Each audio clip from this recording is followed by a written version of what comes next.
yëpp di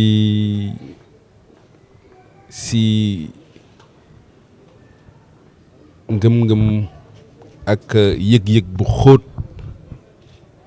si également ngërëm bu takku ak mbégte bu bëri lay jëlee kàddu tey si seen kanam yéen aîné yi di ko jëlee fii ngeen tuddee ëttu Njóoba wax dëgg yàlla yëg-yëg la honneur bu mag la pour man et je suis très sincère et je le dis avec humilité parce que boo ñëwee fekke say mag ñii mët la ni yaay bàyyi seen yiite bàyyi seen soxla ñëw nga nekk ndaw ñu ñëw teeru la dalal la ko natul da nga xamul àdduna et aujourd'hui li ngeen ma taxawoon nii teeru ma je le mesure à sa juste valeur et c'est très honnête de ma part maag ñi ma àndal dañoo am benn ambition bu simple rek ambition bi mooy ne aujourd'hui dañoo bëgg a concilier politique ak éthique ambition bi mooy ne dañoo bëgg a concilier li xam ne on l'a en dénominateur commun le social avec l'action les actions concilier aujourd'hui la parole aux actes loolu yëpp avec un seul but benn objectif Thiès bi xam ne ñun yëpp ñoo ko bokk te mënuñu ko tas li fi nekk ma koy waxuma ne baaxul mais avec conviction gëm naa ne qu'on peut faire mieux que ça pour un développement inclusif durable mais également ak vision unifiée ville bi les 3 communes la ville nekk locomotive buy tirée par un outil qui m'est très cher l'intercommunalité xam ne aujourd'hui plus que jamais je suis convaincu c'est la clé de voûte qui permettra d'avoir un développement biir Thiès bi sama conviction te dama koo gëm lu mel noonu boo nekkee ndaw yor ko di ko dox mag yéen ñu bokk terrain bi quand je dis ñoo bokk terrain bi mooy ne vous travaillez sur l'humain li ngeen di def c'est l'humain au cœur de vos actions la dignité de l'homme loolu moo gën a motiver sunu dugg politique ñu teg ko ci ñaari facettes la première facette mooy li ñuy wax l'initiative citoyenne nekk ak askan bi ci dëglu askan bi mën a jàppale askan bi à la hauteur de nos moyens humains ba pare loolu bu ñu ko defee mooy première facette bi deuxième facette bi mooy la dimension politique xam nga ne du ma def politique moi je pense que erreur de langage la sa biir kër sax da ngay politique sa booy lekk sax da ngay politique parce que yaa ngi naxanteeg sa biir xool lu baax li nga war a jël am na lu xam nga ne moom soxlawu ko baaxul si yow ngay naxante moom di si jël tuuti pour mu muñal la ko donc la politique dafa bokk naturellement si nit te ñun chaque citoyen dafa am responsabilité individuelle je dis c'est une responsabilité individuelle participer au bien-être et à cette recherche du bien commun bu xam ne ñëpp ko boo ko defee yaa ngi def lu la war boo ko deful yaa ngi defoo lu la war te loolu mooy politique loolu nag boo nekkee ndaw ànd seeg ñeneen yàlla suturaal la ba ngay dox sa yoon nga dajak ñi mel nii le sant mënu ko weesu ak gërëm yàlla yaakaar mënu ko weesu parce que li ñuy def dañ ci soxla jeunesse le dynamisme la vigueur mais da ciy soxla tam mag yi la sagesse le conseil et symbiose boobu lu mooy jur lu baax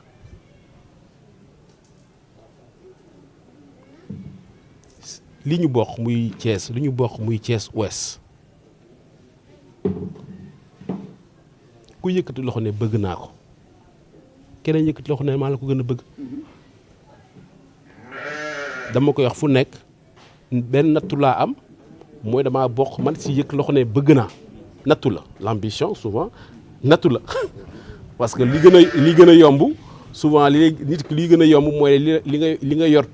mu néew mu gàtt nga téel ko sa bopp dox sa yite mais man je suis convaincu ni yéen j'ai une mission dans cette société là j'ai une mission dans cette ville là j'ai une mission dans cette commune de Thiès Ouest je ne cherche pas ay souteneurs je l'ai toujours dit je ne cherche pas de souteneurs xam nga chantier bu xam ne projet bi yaa koy def ak ñëpp je cherche des co-entrepreneurs ay co-entrepreneurs lay ut ñu may liggéeyandoo pas que ñu may pousse parce que ku lay pousse tam bu jaaxee dem dellu ginnaaw mais bu nekkee ne vous êtes co-entrepreneur il est responsable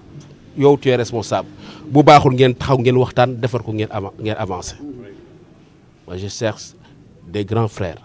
des tontons des aînés co-entrepreneurs te defe naa ne tey daj naa si sànq da nga koy wax ñëpp ngi leen di wër soxla leen man dama koy wax sama nit yi c'est pas les marabouts c'est Dieu yàlla moom ma teg seen yoon amul lu hasard kii grand Fallou xamante bi hasard la mais du hasard bu mu amee ba léegi nag rëccuwuma ko moom ma yóbbu ba kër doyen Mass délégué de quartier ñu waxtaan pour gàttal li ma bëgg yéene ko def ko ci dëkk bi lii rek la xool gëstu dëkk bi nu ñu ko yoree si lu nga xam ne déjà ñoo ko bokk suñuy ressource xaw ma ndax di ngeen am léeg-léeg jot di gëstu budget mairie yi xaw ma ndax di ngeen ko def mais man dama ciy liggéey chaque jour bu ma amul lu may yokk li askan bi moom déjà na jëm fu mu war a jëm kese bu ma amul lu mu si mën a yokk et je suis convaincu ñoom yëpp ils sont à un taux de recouvrement de 50% man gëm naa ne maire bu waanee tuuti mën nga dépasser loolu parce que souvent booy amee programme li lay laaj les moyens lan mooy moyens yi loo koy def li ngay wax rafet na ana ban xaalis nga koy defee mais xaalis bi en réalité lu ñuy liggéey lu ñuy xalaat la xam nga déjà maa ngi koy wax sànq un mauvais taux de recouvrement boo ko yokkee tuuti nga dugal disponibilité bu bees en termes de liquidité donc optimiser rendement recouvrement impôts yi fiscal wala non fiscal te lu mën a nekk la deuxième chose mooy ne tey boo jëlee commune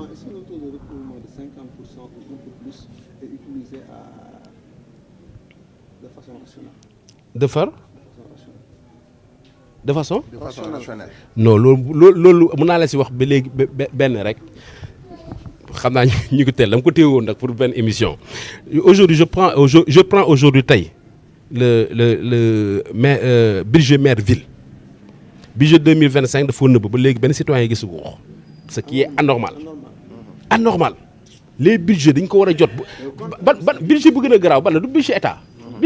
day gën ñu publier ñu discuter si bañ koy adopté fii bureau yi da nga koy wër voilà boo jëlee budget 2024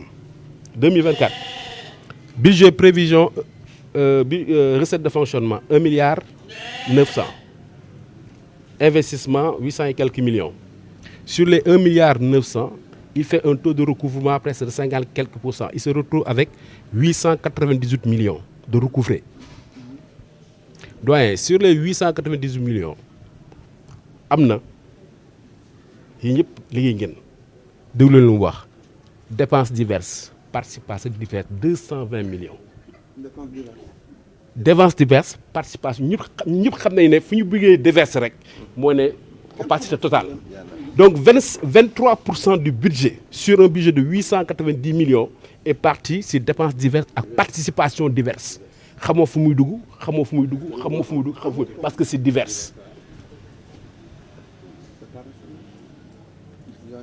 loolu bu ndaw rek la comme rakk laa te nekk ak yéen dinaa leen jox yeneen yi mais c'est juste pour dire que am na possibilité ñu defar ko beneen moyen bu may wax boo duggee maa ngi leen ne taux de recours dafa gàtt dafa tuuti mais te demal xombol bii bi ñu jege xombol ils sont pratiquement ils sont à 75% 80% de taux de recouvrement demal Mbour Malakunda demal ils sont 90% de recouvrement maire bu baax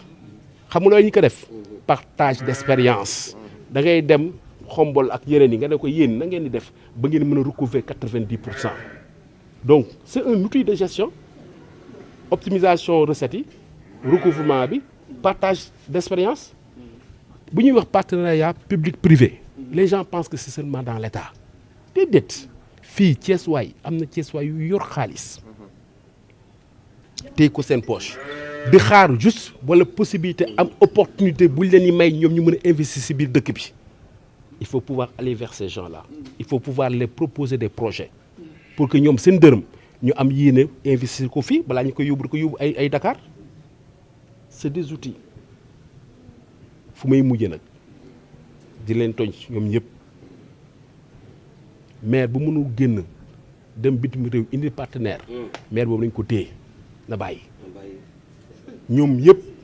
ku si mos a voyager bëgg a faloo maire nga voyager